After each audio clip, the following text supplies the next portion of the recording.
Hello, I'm Lee Workman, and this is a video walk around of my Mk1 Escort build.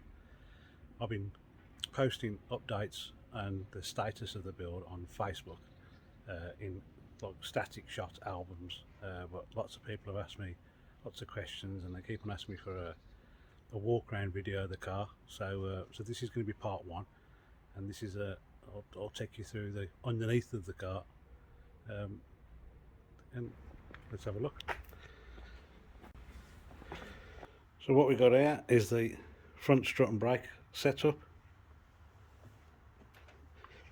It's a gas gold coilover strut with adjustable damping, a group 4 billet hub. What does the group 4 bit mean? Well, basically they got a 10mm spacer built in, which brings the wheel out further, 10mm. Group 4 studs, which means that unusually, instead of the wheel sitting on the thread of the stud, you've got these larger diameter bosses built into the stud, and the alloy wheel actually locates on those, giving it a more positive engagement. The brakes, you'll notice, are obviously a bit bigger. They're 305mm diameter discs, vented. They're 28mm wide, AP racing discs, and the calipers I'm using are 4-pot Brembos. Up inside the wheel arch, there's a standard headlamp bucket. It's got an LED conversion bulb unit in it, and a pair of twin air horns. And you can see the back of the Hillman combined side and indicator lamp. I modified the front panel. Instead of hacking it away, it's like sometimes done, I filled the hole and recut it to suit the Hillman sized lamp assembly. The old anti-roll bar has been ditched, and I'm using a tension strut system.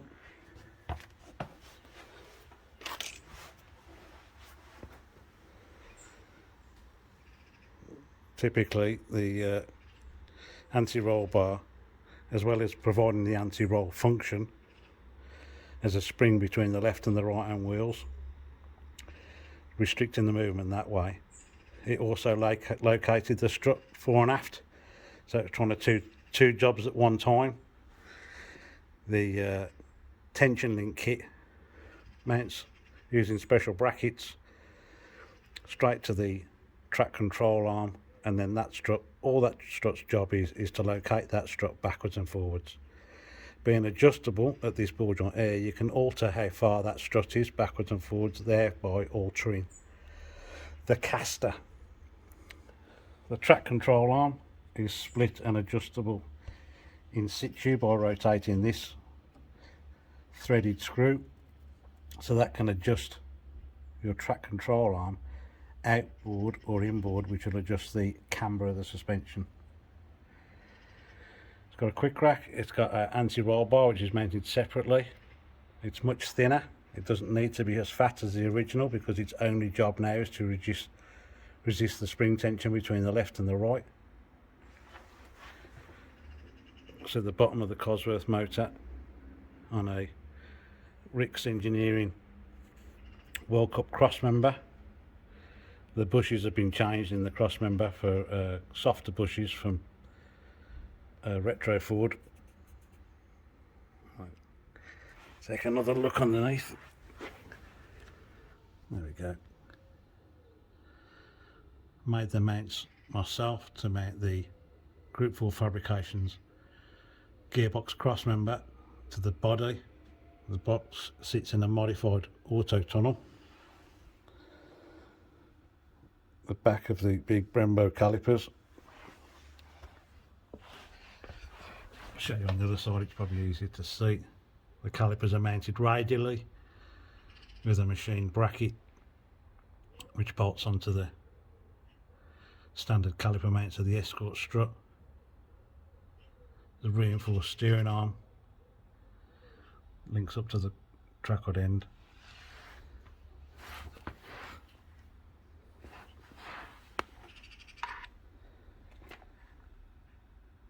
Just about to see the intercooler behind up there. It's mounted on rubber bobbins. An oversized cooler. stop that.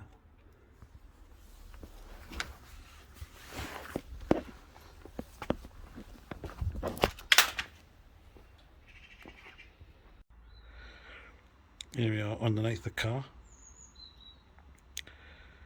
The cell stands are great. They plug straight into apertures welded into the sill and tied into the roll cage. The car's very, very stiff, and it gives you a decent working height, probably around ½ metre, to crawl around under the car. No worrying about axle stands wobbling around or trolley jacks balancing the car. The motor's just a dummy bottom end. You see there's no crank in it. It's actually a Cortina bottom end that I've plonked the Cosworth sump on originally, so I could gauge the engine and gearbox mounting positions, and then later on I plonked the Cosworth cylinder head on it so I could work out the clearances under the bonnet. So it's just a dummy block at the moment, serving a purpose. Here you can see them big discs and calipers. They're a tight squeeze inside a 15-inch rim. There's not a lot of clearance, but it's in there and it's enough.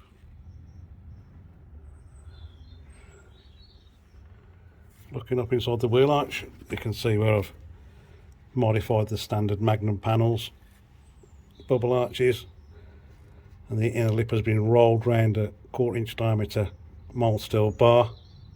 Gives a lot of strength to the edge of the panel and a lot of clearance for the big rims. The chassis skid plates have been welded on, and the whole chassis has been seam welded front to back. A 1/2 inch weld with a 1 inch gap all the way down. We take a peek inside the right hand side wheel arch. To the downpipe, which is a really tight fit. It's a 3-inch stainless pipe. It's just a mock-up pipe to get the proper exhaust made. Goes into a flexi, but the idea was that it doesn't hang low underneath the car. So if you look along the full length of the car, the exhaust doesn't hang below the chassis rails at all. So in order to achieve that, I had to cut a dirty great tunnel into the floor. This exhaust is it's basically a collection of bits of 3-inch pipe that are scrounged together. I tacked it in place just so I could perfect the exhaust runnel and mainly so I could fabricate the exhaust tunnel accurately. Just putting things in that I need so I know where I can place them. I'm going to need a flexi joint to take up the vibration of the engine. I'll V-band that to the rest of the system, which will run to the back of the car. It also allowed me to locate the oxygen sensor and the exhaust, which will feed the link ECU, give it the signals that it needs. A few things to look at here. The Cosworth sump has been extended with wings by G4 Engineering. This is a drain port that's been added, so it drains from the breather catch tank to below sump level oil, and this is a temp sender to measure the temperature of the oil in the bottom of the sump, so it's sitting in a pool of oil. The track control arms are rubber bushed at this end to cut down on vibration. The clutch actuation has been converted to hydraulic with a concentric clutch, so there's no clutch arm. We should foul the transmission tunnel anyway on a Mk1, and this is the inlet point for the fluid and the bleed point.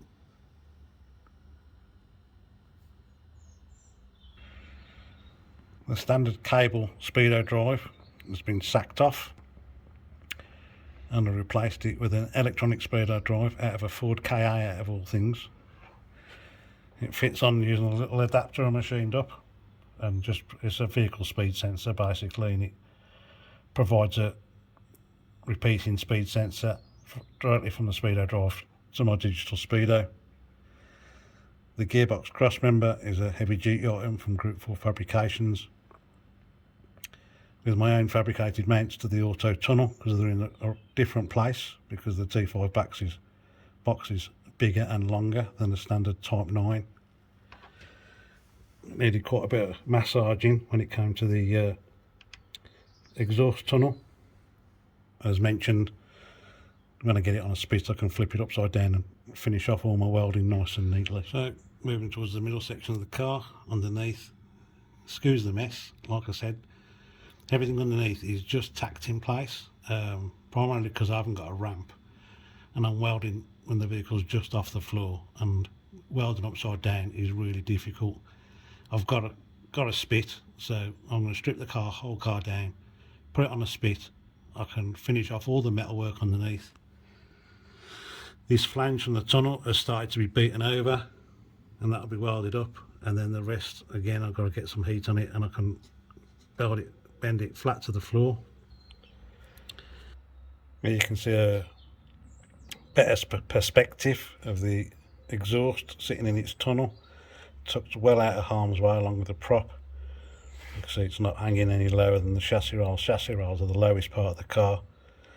I want to run the car really low suspension wise, so as well as the exhaust tunnel I had to raise the prop shaft tunnel to get the handbrake away from the prop. I had to let a whole new load of metal in there. I wanted to keep a mechanical cable handbrake. I didn't want a hydraulic fly-off handbrake in the interior. It's not a rally car. I'm not going to be handbraking it everywhere. I just want something that worked and looked neat on the inside. So quite a lot of work went into that. I had to offset it to one side to clear the prop, offset the lever, incorporate a couple of mounts for the cable adjusters the other side. Also cut the section of floor out, replaced it with another panel, give me a lot more space to get a silencer in before I go to the back axle. The 3-inch diameter makeshift exhaust pipe continues through its tunnel, kicks up towards the rear axle. I've cut out a bit of the floor area under the rear passenger seat, made a flat panel to give me a load of space to get an extra silencer before the back axle.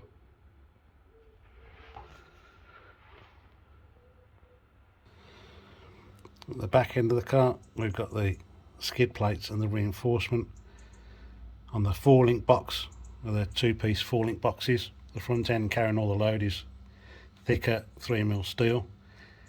The back end of the boxes, just the closing panels, is just standard 1mm steel. The AVO skid plates on the spring hangers, won't be using leaf springs. The car's running a coilover rear suspension.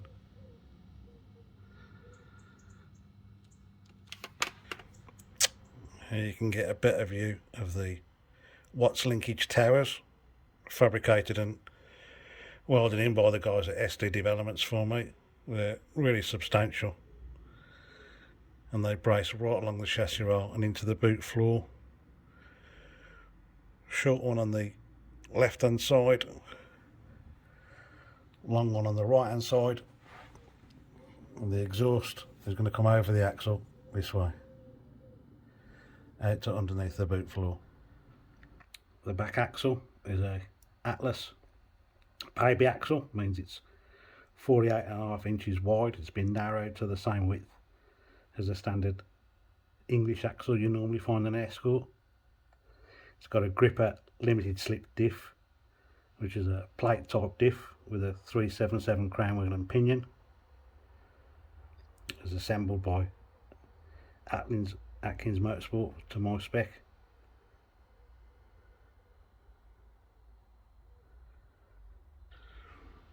And the rear coilover dampers sit in turrets mounted into the wheel arch, which has been tubbed with oversized tubs to allow pretty fat 15-inch rims on the back.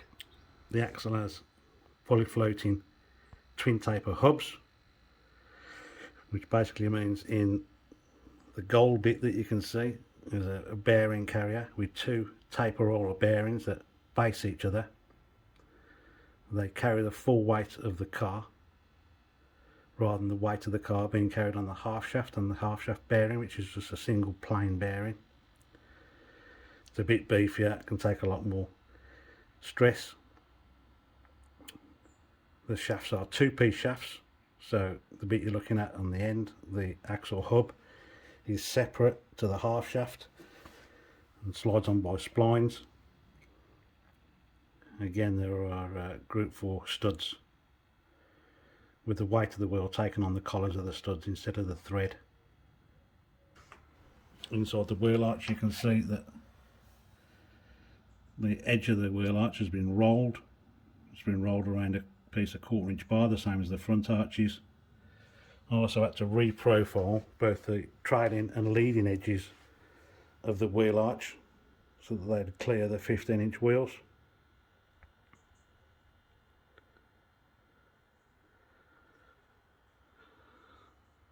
I'll show the sill stands.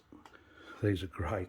They've saved so much aggro, make it so much easier to work on the car with a decent amount of height underneath it.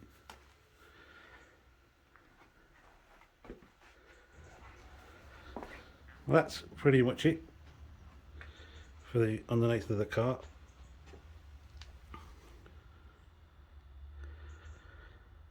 I'll do the next video covering topside as soon as I get a chance. Please like and share the video if you like what I'm doing so far. Look in the comments and head over to my Facebook build page where you can see all the separate albums and it details everything I've done so far. Lots of detailed pictures, not just pictures, the explanations of what I've done and why I've done it. And hopefully you like it. Let me know in the comments. I'm good, bad, ugly. I'll listen to anything you got to say. If you've got any questions, I'll try and answer them as best I can. And until next time, thank you.